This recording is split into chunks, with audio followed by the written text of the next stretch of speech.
Hi guys, in today's video, I am showing you how to verify your LinkedIn account. So let's get started. The first thing you have to do is open your LinkedIn account. Once it will be open, on the top right side here, click on Profile icon, and then click on View Profile. Next, click on this option More, and then click on the last option about this profile. Next, click here on this button Verify Now. Next, click on this arrow button to verify your workplace as FactSet. Now, enter your FactSet email and click on Next.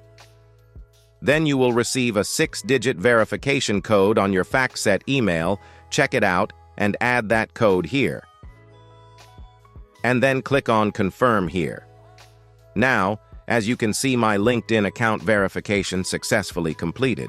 So it was the simple and easiest way in which you can verify your LinkedIn account. If you found this video useful, please show your support with a like.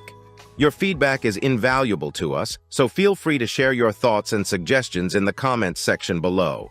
We're eager to hear from you.